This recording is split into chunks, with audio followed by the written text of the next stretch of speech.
마태복음 1장 19절. 그의 남편 요셉은 의로운 사람이라. 요 의로운 사람에 대해서 공부를 좀 하자고요. 우리는 성경에서 의로운 사람이라고 나오면 진짜 의로운 사람. 그 의는 곧 하나님의 의. 하나님의 의니까 하나님의 사람. 이런 도식을 가지고 있더라고요. 아니거든요. 여기서 의롭다라는 말은 그냥 선악지식의 차원에서 의로운 사람이지 하나님의 의에 이를 만큼의 분량에 이르는 사람은 아니라는 얘기예요. 이런 얘기를 정확하게 이해를 하지 못하면 욥기가 굉장히 헷갈립니다. 우리 그 욥기를 읽어보면은 그 욥기가 어디에 있냐면 아사렘 요엘 예레미야 욥기가 시잠전 여기 있네요. 욥기. 자, 우스 땅에 욥이라고 불리는 사람이 있었는데 그 사람은 여기서 이제 온전하고 정직하여 하나님을 경외하며 악에서 떠난 자다라고 이야기를 해요. 그러니까 이 모든 것을 합치면 의가 되는 거죠. 우리가 생각하는 의로운 사람. 그러니까 온전하고 정직하여 하나님을 경외하면서 악에서 떠나면은 이게 의의 대표가 되는 거예요. 그런데 의의 대표였던 욥을 두고 하나님의 아들들이 와서 여호와 앞에 섰고 사탄도 그들 가운데서 온 거예요. 그러니까 여기서 이제 사탄이 등장하셨어. 사탄이 등장하면 포로기 이전에 쓰여진 성경일까요? 포로기 이후에 쓰여진 성경일까요? 예. 포로기 이후에 쓰여진 성경이라고 보시면 되는 거죠. 그러니까 사탄이 등장하시면 포로기 이후에 쓰여진 성경이다. 예, 사탄도 그들 가운데서 왔어요. 근데 여호와께서 사탄에게 이르시되 내가 어디서 왔느냐? 이제 사탄이 이렇게 인격체로 말을 하는 이 장면은 포로기 이후에 쓰여진 거예요. 포로기 이후에 쓰여졌다라는 내용은 왜냐하면 욥을 통하여 가지고 누구를 설명하냐면 욥을 통하여서 뭘 설명하려고 그러냐면 이스라엘이라는 나라, 유다라는 나라, 유대인이라는 12부족이 분명히 선민인데 이 사람들은 온전하고 유대인들은 온전하고 정직하여 하나님을 경외하며 악에서 떠난 자라고 굳건하게 믿고 있었던 사람들이에요. 그리고 그들은 그 이스라엘 사람들은 무슨 일이 있으면은 어떤 그들의 명수대로 번제를 드리고 혹시 내 아들들이 죄를 범하여 마음으로 하나님을 욕되게 했을까 해서 그 명수대로 번제를 드렸어요. 그리고 욥의 행위, 이스라엘의 행위가 항상 이러하고 있었단 말이에요. 이렇게 이스라엘을 설명하기 위해서 지금 욥을 등장시킨 거야. 온전하고 정직하여 하나님을 경외하고 있었던 이런 사람. 자, 이런 사람을 지금 어떤 일이 벌어졌냐면 사탄이 사탄에게 내가 내 종에게 내 종 그러니까 이걸 이렇게 읽으면 돼. 내가 내 종 이스라엘을 유대인들을 주의하여서 보았느냐? 그와 같이 온전하고 정직하여 하나님을 경외하며 악에서 떠난 자는 세상에 없다 라고 얘기했을 때 사탄이 여호와께 대답하여요. 이르되 욥이 어찌 까닭없이 하나님을 경외하리까? 주께서 그와 그의 집과 그의 모든 소유물을 울타리로 두르심 때문이 아니니까. 그러니까 지금 이스라엘이 왜 하나님을 경배하고 숭배하고 이스라엘이 왜 하나님을 향해서 그 열심을 내는지의 설명을 사탄이 거꾸로 설명을 해줘요. 이스라엘 사람들의 12지파 이스라엘 가나안 땅에 살고 있었던 그와 그의 집과 그의 모든 소유물을 울타리로 보호해 주심 때문이 아닙니까? 주께서 그의 손으로 하는 모든 발을 복되게 하시고 그의 소유물이 땅에 넘치게 하셨기 때문에 그가 악에서 떠나고 온전하고 정직하여 하나님을 경외하는 거 아닙니까? 그래서 이제는 주의 손을 펴서 그의 소유물을 치소서. 그리하시면 틀림없이 주를 향하여 욕하지 않겠나이까? 요런 말을 해요. 그러니까 하나님이 허락을 해주시잖아. 그래, 사탄에게 이르시되 내가 그의 소유물을 다 내 손에 맡기노라. 다만 그의 몸에는 내 손을 대지 마라. 그렇죠? 그러니까 이스라엘의 패망의 원인을 지금 욥을 통해서 설명해주고 있다고. 자, 그런데 드디어 이제 뭐 그 욥이 일어나 겉옷을 찢고 뭐 머리털을 밀고 땅에서 엎드려 예배하며 이르되 내가 모태에서 알몸으로 나왔은즉 또 알몸으로 그리로 돌아갈지어라. 주신 이도 여호와시오 거두신 이도 여호와시오니 여호와의 이름이 찬송을 받으실지이다. 아멘하고 이 모든 일에 욥이 범죄하지 아니하고 하나님을 향하여 원망하지 아니한 걸로 이제 1차전은 욥이 승리하고 사탄이 패배했어요. 그런데 2장에 가니까 2차전이 벌어져요. 하루는 하나님의 아들들이 와서 여호와 앞에 서고 사탄도 그들 가운데 와서 여호와 앞에 서요. 또 2차전이 벌어지는 거예요. 여호와께서 사탄에게 이르시되 내가 어디서 왔느냐? 사탄이 여호와께 대답하여 이르되 땅을 두루돌아 여기저기 다녀왔나이다. 여호와께서 사탄에게 이르시되 내가 내 종 욥을 주의하여 보았느냐? 마치 사탄을 건드리는 것처럼 말씀하신단 말이야. 도발하는 거지. 그와 같이 온전하여 정직하여 하나님을 경외하며 악에서 떠난 자가 세상에는 없느니라. 그러니까 이스라엘이라는 샘플링이 참 유일하다는 거예요. 지금 욥을 얘기하면서 이스라엘을 얘기하는 거예요. 지금 포로기 이후니까. 지금 왜 우리가 하나님을 경외하며 하나님을 온전하게 섬기며 악에서 떠나고 그랬는데 왜 우리가 패망하여서 바벨론까지 끌려왔냐? 이것을 지금 욥을 통해서 설명해 주고 있는 거예요. 떠난 자가 세상에 없느니라. 내가 나를 충동하여 까닭 없이 그를 치게 하였어도 그가 여전히 욥이 이스라엘이 여전히 자기 온전함을 굳게 지키고 있다라는 말씀으로 이야기를 하니까 사탄이 여호와께 대답하여 이르되 가죽으로 가죽을 받고 오니 사람이 그의 모든 소유물로 자기의 생명을 받고 올지라. 이제 주의 손을 펴서 그의 뼈와 살을 치소서. 그리하시면 틀림없이 주를 향하여 욕하지 않겠나이까? 라고 꼬셨을 때 여호와께서 또 맡기셔. 사탄에게 이르시되 내가 그를 내 손에 맡기노라. 다만 그의 생명은 해하지 마라. 그러니까 여기서 중요한 건 생명은 여호와의 몫이에요. 사탄의 몫이 아니야. 사탄이 이에 여호와 앞에서 물러가서 욥을 쳐서 그의 발바닥에서 정수리까지 종기가 나게 했어요. 이러다 보니까 그의 아내가 욕하고 죽으라 하면서 도망가 버렸어요. 그리고 욥의 새 친구가 와서 이제 변론이 시작돼요. 결론은 어떻게 되냐면 욥이 사탄의 말대로 어떻게 됐어요? 사탄의 말대로 욥의 온전함이 일장이 깨졌어. 이게 온전함도 깨졌고 정직함도 깨졌고 하나님을 경외하면서 악에서 떠난 것도 다 깨져버렸어. 뽀록 났어. 그게 아니라는 게 뽀록 났어. 그리고 그 사탄이 말한 대로 사실 사탄이 말한 게 옳아. 사탄이 말한 게 올 테니까. 그러니까 사탄이 뭐라고 말했어요? 사탄이 이제 그의 모든 소유물을 치소서 그리하시면 틀림없이 주를 향하여 욕하지 않겠나이까? 그 다음에 2장에 가서 이제 사탄이 말한 대로 가죽으로 가죽을 받고 오니 사람이 그의 모든 소유물로 자기 생명을 받고 올지라. 이제 주의 손을 펴서 그의 뼈와 살을 치소서. 그리하시면 틀림없이 주를 향하여 욕하지 않겠나이까? 라고 했어요. 뼈와 살을 치소서.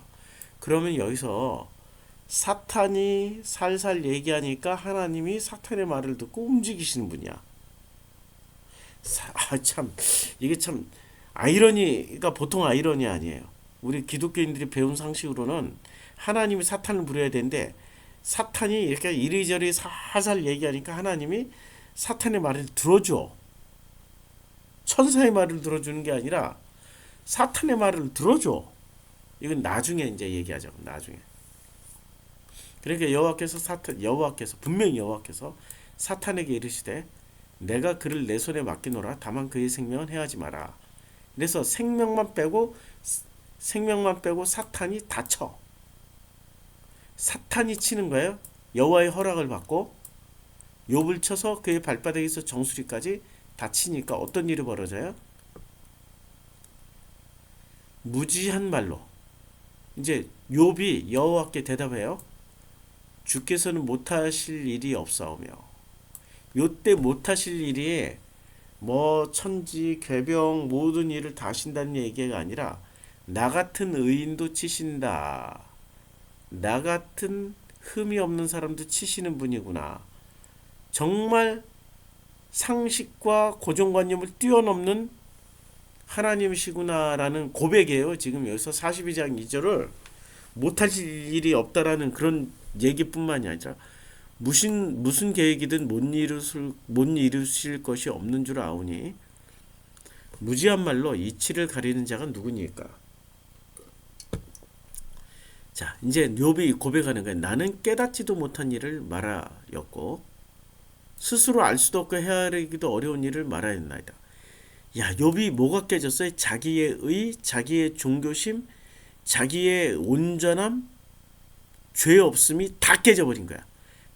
이제까지 나는 깨닫지도 못한 일을 말하였고 스스로 알 수도 없는 헤아리기도 어려운 일을 말한 거야. 복음과 진리를 말했다고 생각하는데 완전히 박살나고 깨져버린 거예요. 지금 욥이. 그러니까 사탄이 말이 맞았죠. 사탄이 말이 맞았다니까. 아이러니하게 욥이 이제 말하는 거예요. 내가 말하겠사오니 주는 들으시고 내가 주께 묻겠사오니 주여 내게 알게 하옵소서. 이제 주는 들으시고 이제 욥이 주께 묻겠사오니 주여 내게 알게 하옵소서. 그리고 5절에 아주 중요한 고백을 합니다. 여태껏 이거 번역 제가 이거 다시 해줬잖아요. 옛날에 이제까지 내가 주께 대하여 주의 말씀 내가 귀로 듣기만 하였사오나 그러나 여기서 그러나가 들어가야 돼. 그러나 이제부터는 눈으로 직접 주를 배웁나이다. 이제까지 그러니까 무슨 얘기냐면 나는 깨닫지도 못한 일을 말하고 스스로 알 수도 없고 헤아리기 어려운 일을 말한 것이 그냥 이제까지는 귀로 듣기만 한 수준으로만 얘기를 했는데 그러나 지금부터는 눈으로 주를 직접 배우는 수준에서 지금 말씀을 드리는데 그 말씀이 내가 이런 사람이었구나라는 고백을 하는 거예요. 내가 스스로 거두어드리고 뭘 깨닫지도 못한 일을 말한 것을 거두어드리고 스스로 알 수도 없는 일을 말했던 것을 거두어드리고 헤아리기 어려운 일을 말했던 것을 거두어드립니다. 이 말이에요. 내가 스스로 거두어드리고 티끌과 재 가운데서 회개하나이다. 와, 티끌과 재 가운데서 지금 회개하는 거예요. 그러면 사단의 말이 옳았어요? 안 옳았어요? 옳았지. 그 옳음으로 뭐가 깨진 거예요? 욥의 의가 다 깨져버린 거야. 그러니까 지금 바울이 가끔 옳은 말을 하잖아요. 바울이 가끔 옳은 말을 하는데 어떤 옳은 말을 하냐면 의인은 없나니 하나도 없으며 이런 말씀을 합니다. 자, 의인은 없나니 하나도 없다. 그러니까 바울이 구약 성경을 인용해 가지고 이런 말씀을 한단 말이에요.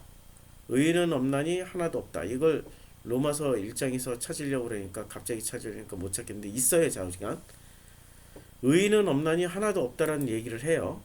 바울이 말하는 그 의라는 게 이제 바울이 가끔 옳은 말씀을 하시니까 그래서 그것을 보면은 이제 1장 19절에 그의 남편 요셉은 의로운 사람이라 할 때 요때 의로운 것은 요때 의롭다 하는 것은 욥처럼 깨질 수 있고 욥처럼 사탄이 와서 그 욥의 의를 가짜 의라는 것을 확인시켜 줄 수 있는 이게 가짜 의일 수도 있다라는 거예요. 근데 기독교에서는 이제까지 어떻게 해석을 하냐면 그의 남편 요셉은 의로운 사람이라 요 의를 무조건 하나님의 의라고 전제하고 들어간 거야. 하나님의 의라고. 그렇지 않거든요. 지금 예수님이 오신 다음에나 하나님의 의가 그 땅에서 실현된 거예요. 예수님이 오죽했으면 하나님의 의가 없는 그 시대이기 때문에 오죽했으면 예수님이 이 시대에 그 어둠 가운데 빛으로 오신 거예요. 지금 어둠이 가득한 세상이라고. 거기서 의로워 봐야 무슨 의예요? 사람들의 의 중에 최고 그냥 의로운 사람일 뿐이야. 어둠 중에서는 가장 덜 어두운 어둠이라고. 이거를 우리가 인식을 하고 인정을 해야 요셉의 의가 이게 선악 지식의 의였구나라고 우리가 이해를 한다고요. 그러니까 욥기에서 욥의 의가 가짜 의라는 게 진짜 의가 아니고 하나님의 의가 아니고 선악 지식의 의였다라는 게 깨지잖아요. 이제까지 자기가 했던 말, 복음이라고 했던 말, 진리라고 했던 말, 그렇게 행동하고 그렇게 번제드렸고 그렇게 하나님을 찬양했고 그렇게 예배드렸던 것을 다 걷어들입니다. 그리고 티끌 가운데 앉아서 회개하고 있습니다. 이거 굉장히 우리 생각해야 될 부분이 많은 거죠. 지금 나도 그런 사람 아닌가? 라고 되돌아봐야죠. 요셉의 남편, 그의 남편 요셉은 의로운 사람이라. 그래서 그 의가 어떤 의냐면은 그를 드러내지 아니하고. 자, 야, 그를 드러내지 아니하고 가만히 끊고자 하는 거예요. 그를 드러내지 아니하고 가만히 끊는 거야. 그치요? 하나님 중심이에요? 자기 중심이에요? 잘 생각해 보라고. 그래서 이 의라는 것은 성경에서 나오는 의로운 사람이다 이러면은 무조건 하나님이 사람이다라고 생각하지 말고요. 의심을 해봐야 돼. 선악 지식의 의구나라고 의심을 해봐야 돼. 가만히 그러니까 선악 지식 중에서는 선악 지식이 판결해 줄 때는 정말 의로운 사람이야, 이 사람은. 그런데 하나님의 관점에서 보면은 흔들면 흔들렸던 욥과 같은 아니면 어쩌면 욥보다 훨씬 못 미치는 그런 사람이라는 거지. 그래서 어떤 일이 벌어지냐면 주의 사자가 현몽을 해요. 오죽했으면 하나님의 사자가 직접 나타나서 말씀을 하실까? 얼마나 못 듣고 얼마나 깨닫지 못하면 그러겠죠? 그러니까 여기서 우리가 성경을 읽을 때 의롭다, 의로운 사람이다 이런 거 나오면은 무조건 속 하나 먹어서는 안 돼요. 이거 말씀드리려고 지금 시간을 할애해서 설명을 드린 겁니다. 그리고 내가 지금 진리를 말하고 복음을 말하고 신앙생활을 잘한다고 생각해도 사탄이 하나님의 허락을 받고 와서 흔들면 흔들려야 되는 거야. 내가 하나님처럼 되어 있는 사람은 아니잖아요. 흔들리면 흔들릴 수밖에 없다고요. 그게 맞다고. 하나님이 허락하신 흔들림이니까 흔듦이니까 흔들려야 된다고. 하나님이 허락하신 이스라엘 흔들기 때문에 이스라엘이 흔들려서 무너져야 된다고. 그래서 무너지라는 소리를 누가 하십니까? 예레미야가 말씀하시잖아. 그냥 항복해. 포기하라고. 너희들이 끝까지 너희들의 의를 세우지 말고 항복하고 포기하고 그냥 져버리라고. 무너지라고. 예레미야가 끝까지 얘기를 해도 그때 당시에 이스라엘 사람들은 결코 듣지 않습니다. 지금 어쩌면 우리가 예레미야 시대 때의 이스라엘 사람처럼 욥기의 욥처럼 그의 남편 요셉처럼 의로운 사람을 추구하고 있을지 몰라요. 그런데 예레미야 선지자가 와서 말씀하십니다. 그냥 무너져. 항복해. 포기하라고. 그러면은 욥이 당하는 고난 정도는 안 당하는 거지. 그 고통은 안 당하는 거지. 근데 우리는 고집이 얼마나 센지 고통 당해보고 나서야 내가 잘못한 것 같기는 하는 것 같기는 하네요. 이런 희한한 말로 자기를 또 포장하지. 그럴 필요 없이 무너져 하면 아멘 하고 무너지면 돼요. 우리 집에서 우리 세 사람 살잖아요. 김윤혜 집사님, 최영희, 정성필. 근데 김윤혜 집사님이 가끔 웃음 포인트가 생겨. 어떨 때 웃음 포인트가 생기냐면 최 여사님하고 나랑 평상시의 모습을 다 보여주는데 그 중에 어떤 모습에서 웃음 포인트가 생기냐면 내가 조금 실수하거나 잘못했을 때 최 여사님이 사자처럼 이렇게 나를 잡을 때가 있어요. 그러면 정성필은 어떻게 하냐면 바로 잘못했어요. 용서해 주세요. 막 이러고 이런다. 얼마나 웃겨. 아니 그게 내가 끝까지 버티고 내 잘못 안 했는데 뭘 잘못했는데 이러고 싸우는 것보다 가정의 화평과 평화를 위해서 미안해 잘못했어요 살려주세요 오바해서라도 그게 예레미야가 그러라고 하는 거거든. 지금 그러라고. 그렇게 해야 백성들이 덜 죽고 덜 다치고 덜 아프다고. 그런데 자기의가 충만했던 이스라엘이나 자기의가 충만했던 욥은 그러질 않았다고. 자, 그의 남편 요셉은 의로운 사람이다. 요요 속아 넘어가지 마세요. 그래서 이 마태복음은 이 요셉을 그렇게 훌륭하게 표현하지 않습니다. 선악지식의 의이기 때문에. 그리고 선악지식의 의를 요셉의 의와 같은 사람이 또 누가 등장하냐면 마태복음은 요셉의 의를 그대로 장착한 또 다른 의인을 등장시키는데 3장에 세례 요한이 등장하십니다. 그 세례 요한의 의가 어디서 뽀록나요? 11장에서 뽀록나잖아요. 자, 예수께 요한이 분명 요한이에요. 예수께 여짜오되 오실 그이가 당신이 오니까 아니면 우리가 다른 일을 기다리오리까 라고 의심하고 있는 거예요. 이렇게 세례 요한의 의의가 마태복음 11장에서 깨진다고. 그러니까 이 마태복음이 있잖아요. 가짜 의인들이 등장시킨다고. 가짜 의인들, 진짜 의인들이 아니고.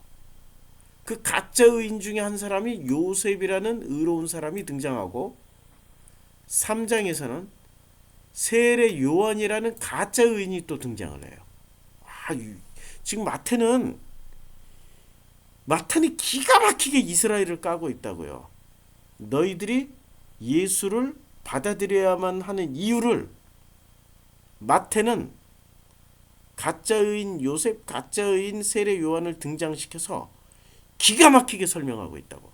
그리고 마태복음 1장의 족보를 통해서도 너희들이 그렇게 의인이라고 믿고 있었던 유다는 다말에게서 베레스와 세례를 낳았다고. 너희들이 유대인이라고 그렇게 자부심을 가지고 승승장구 그냥 그 혈통을 자랑하지만 라합에게서 보아스가 나왔잖아. 이방 여자 루세에게서 오벳이 나왔잖아. 그리고 너희들이 최고의 영웅으로 삼고 있는 다윗 왕을 보라고 우리아의 아내에게서 솔로몬을 낳았잖아. 너희들이 자랑할 의의가 어디 있어? 라고 철저하게 박살을 내버려요.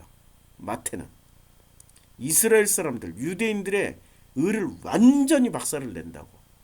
그것도 모자라서 요셉의 의를 박살을 내고 세례 요한의 의를 박살을 내버려요. 의는 없어. 하나도 없어. 너희들이 그 이스라엘 사람들이 너희들이 가지고 있는 종교 시스템 안에서는 결코 의인이 나올 수가 없어. 이걸 적나라하게 지적하고 있는 게 마태복음입니다. 기도하겠습니다. 우리가 복음으로 넘어왔고 의로운 사람이라고 착각하지 말게 해 주시옵소서.